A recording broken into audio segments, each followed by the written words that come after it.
thing I'd like each of you to make a comment on from your perspective is the issue of cellular versus Wi-Fi. We got a little bit of a hint, I mean, your comment about Wi-Fi-based stadium activity, but mobile itself, when we see it growing, means that people are going to have demands for mobile video at various times during the day. Do you think that the strategy should be find the hotspot or wait till I get home? And what are the dynamics there that are affecting mobile, and does it have part of the monetization equation? So I'll start. I think, Sam? I think we see in other countries, particularly as you look to the Far East, that mobile networks are capable of a lot more than what we have the benefit of here in the United States in terms of speed. So, I look forward to seeing advances in that area so that we can consume more content. I realize it's a great challenge as well. So in terms of Wi-Fi, one of the solutions that Google is trying to experiment with, we're running a pilot project down in New Zealand, is called Project Loon. And so the idea is that there are some places where it's really, really hard to get Wi-Fi. It's hard to get internet service. So what's the solution to that? Burying a bunch of cable is not very cost effective for a low density population area. So one potential solution that we're working on is to basically float weather balloons, sort of teched up weather balloons that then broadcast Wi-Fi signal down to the ground. And those balloons could be, in theory, moved around as need warrants and as bandwidth demand kind of shifts. So perhaps it could be a dual solution. It might not be an either or kind of a choice that we have to make in the future. Sure. I'm going to take a very simple cop-out, which is, as a publisher, I don't think the consumer should ever have to care, right? There's a lot of operators in this room, or people who are related to operators, so you guys care. But, my iPhone has a Wi-Fi radio and a 3G, 4G radio. And honestly, as an iPhone user, I don't know what the hell radio is in use at a given time, nor do I care.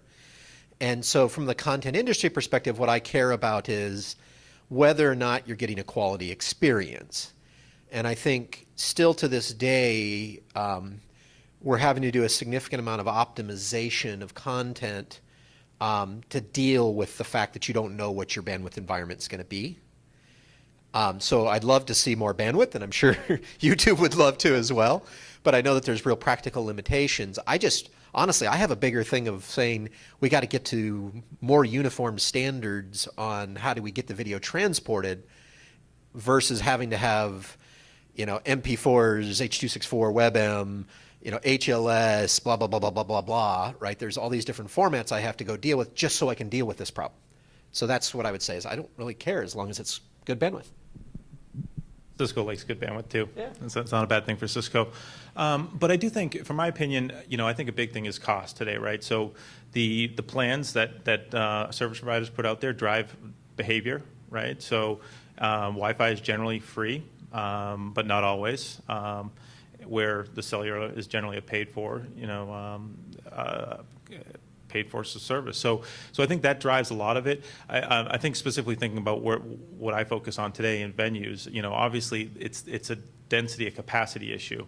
So I think that both DAS and Wi-Fi have to play a role, in part because of the uniqueness of the end users, right? Not everyone has a smartphone, and not all smartphones are smart, right? So there's some challenges there, I think. But to me, again, in a high density environment, I think it's a combination of both, and until maybe behaviors are changed based on billing plans, then I think that's going to be the way to go. But again, I think, and I also, one other thing I would say is that the AT&Ts and the Verizons of the world can also look for ways to differentiate themselves based on whether or not you're on their network or just connecting to the internet, right? There's a couple different things that they'd probably like to do to kind of keep the folks on their network. And so anyways, I think that it really depends at this point in time, but there's an involvement. Hey, Gerry, can I ask a question back that you might be able to answer related to that?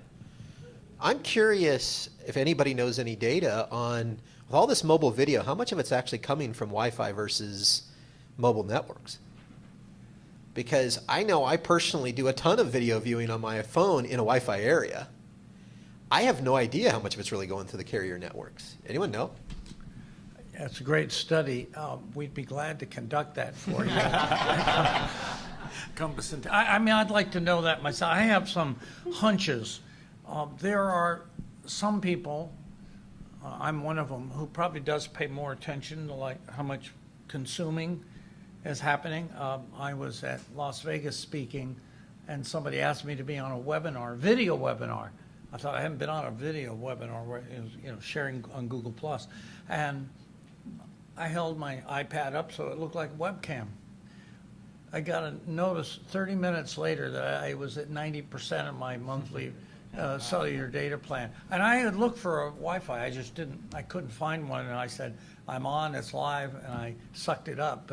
But I therefore watch it being a little bit more than others. And yet your comment was people shouldn't have to, and we'll probably get there as networks get more capacity. I think our cost per transmission time will relatively come down as a general trend that I think will finally reach probably some crossover where are you carrying versus not carrying? Well, it'll probably go away over future years. But you have a gigantic problem that's hard for a cellular network to serve if you're trying to do 40,000 of them at the same time.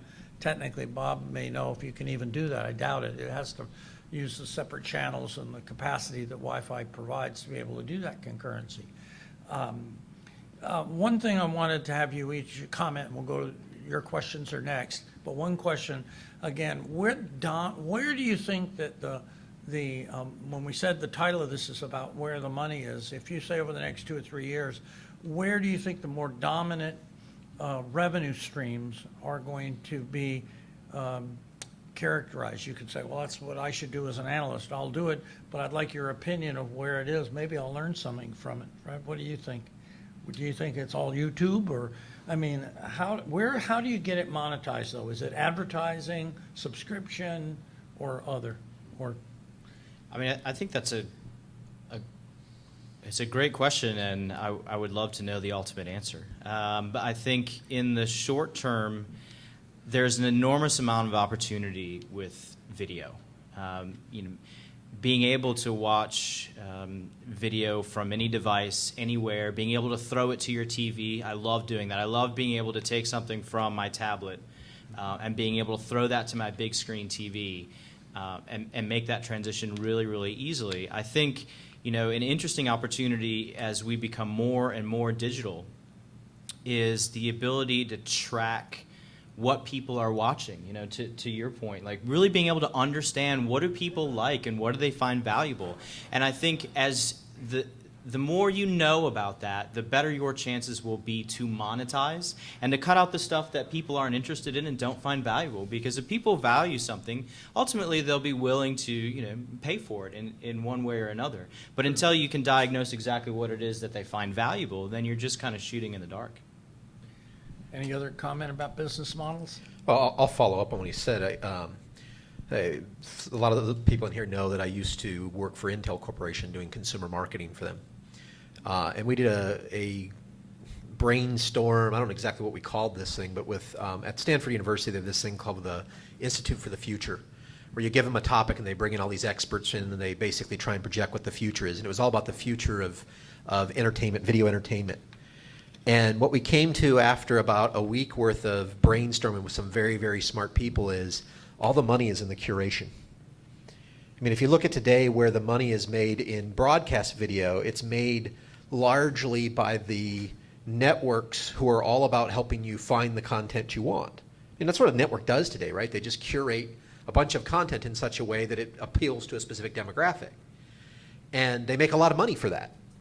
And so to his point, I mean, the reason why my Laugh IQ business is focused on understanding and recommending content is it's largely about, the future of content. When you have, millions of different sources of content, it's about how do you find the stuff that you care about and do it in as effortless way as possible.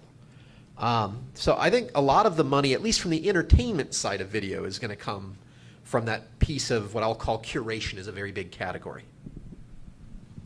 So I'll just have one piece, and again, I'll take the Cisco sports entertainment view on this. But if you think about, Lance, what you were just saying, what's unique about, say, a football game, and you've got 80,000, 100,000 people in one venue, all with common interest, right? So if you're delivering live video or video replays to those folks, you've got a very captive audience and a very, kind of known entity in terms of who you're trying to serve there. And so just like if we've all been to football, baseball stadiums, any space that's available is sold as advertisement, right? So what we do with Stadium Vision is now we take maybe 1,000 screens, and you walk around the stadium, you'll see 1,000 screens for digital content and advertising. Well, now you've got access to 10, 20,000 mobile devices as well, right? So that's 10, 20,000 more screens that can be monetized, and you can provide things like moments of exclusivity for certain sponsors, as not only is it on the video board next to you, but it's also on your handset at the same time. So it really creates unique opportunities there. But I think that's a little unique.